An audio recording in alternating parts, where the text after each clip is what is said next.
eu sou uma pessoa do bem, eu tento ser uma pessoa do bem. Ok, a gente pode tentar, mas por que é tão comum não dar certo? A gente quer amar, mas magoa demais. A gente quer ser honesto, mas primeiro eu. A gente quer ser democrático, mas é melhor se for do meu jeito.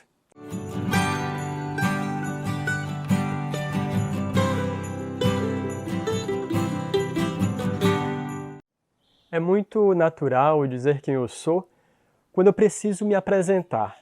Eu falo meu nome, posso dar outras informações que me posicionem no mundo, como a minha profissão. Se for um ambiente mais formal, vai exigir também a apresentação de alguns documentos legais, como RG, CPF. Parece então que a identidade é algo simples, como um nome, um pouco da nossa história e alguns documentos. Mas se perguntarem a várias pessoas que me conhecem, que fazem parte dos diferentes grupos que eu circulo, o que, por exemplo, meus pais falariam de mim, os meus colegas de trabalho e aqueles amigos do colégio ou pessoas importantes do nosso passado que testemunharam coisas sobre nós, mas que não fazem mais parte da nossa história hoje em dia, no entanto, que foram traços importantes da minha atuação no mundo. Seja como for, de alguma forma nós absorvemos algumas dessas interpretações que fazemos de nós mesmos, ou que nós recebemos dos outros.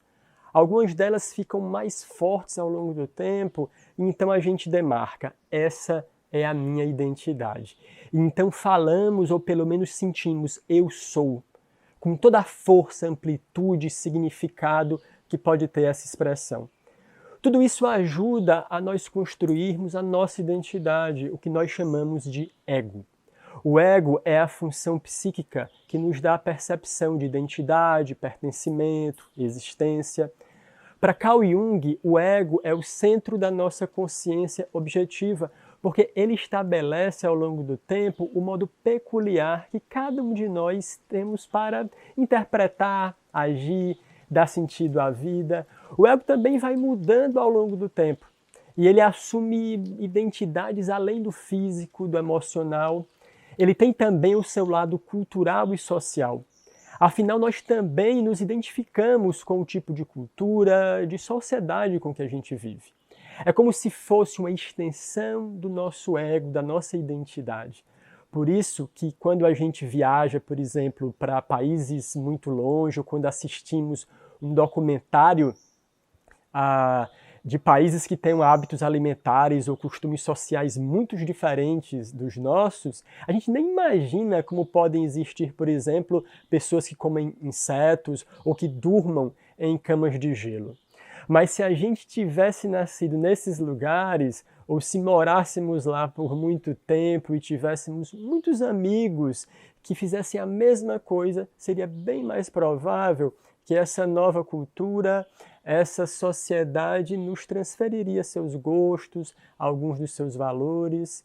E as sociedades, assim, criam a sua identidade, cada uma com seu idioma, com suas leis, com seu tipo de governo, com sua religião majoritária. Dá para perceber que, assim, o ego vai se ampliando, o que a gente pode chamar de ego expandido, ou a nossa identidade cultural e social. Tudo isso traz uma diversidade para cada um de nós e para a humanidade que deveria ser motivo de alegria.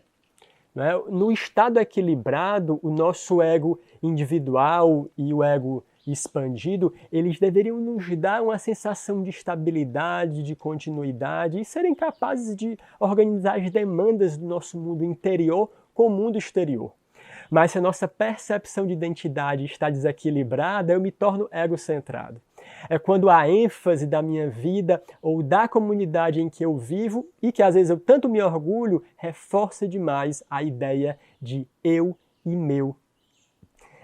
E a própria identidade se torna uma armadilha que pode atrofiar meu nível emocional, intelectual, espiritual. Mas, felizmente, muitas sabedorias orientais, como ensinamentos do budismo, dos Vedas e do Bhagavad Gita, alinham-se muito bem com que as ciências humanas hoje tanto falam sobre a necessidade de regular as desarmonias de evolução do ego humano. A nossa identidade normalmente ela é autocentrada demais sem que a gente perceba. E daí surge o uso inadequado de interpretações como melhor, pior, superior, inferior. E assim pessoas brigam ou se isolam. A gente tenta cuidar das nossas vidas de uma maneira totalmente desconectada do outro e do mundo. Países entram em guerra. A gente tem tanto conflito de gerações na nossa própria comunidade, ou até mesmo, o que é muito comum, na nossa própria família.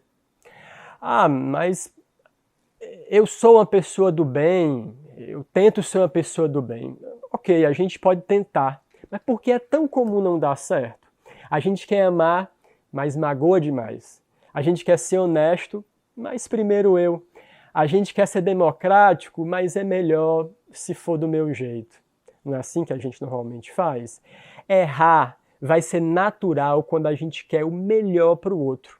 Mas quando lá no fundo o que importa é a mesma ideia de eu e meu, se eu não estou tão preocupado com o outro ou com a sociedade da mesma forma como eu estou preocupado comigo, então não é simplesmente uma pessoa com o ego equilibrado que erra, que pisa na bola. Porque sempre a gente vai poder errar. Mas é o conceito que eu tenho de mim mesmo que é o produto dessa desarmonia. Normalmente é por isso que o ego, mesmo sendo tão importante para a nossa identidade, ele é tão crucificado. A nossa interpretação da realidade, ela pode ser mais simples.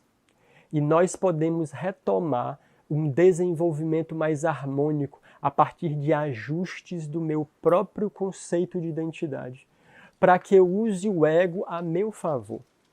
Senão, o ego vai se cristalizando de tal forma que o tempo, a maturidade, não consegue reorganizá-lo adequadamente. E em algum momento, esse autocentramento exagerado da vida pode ser uma causa de frustração, de muita infelicidade.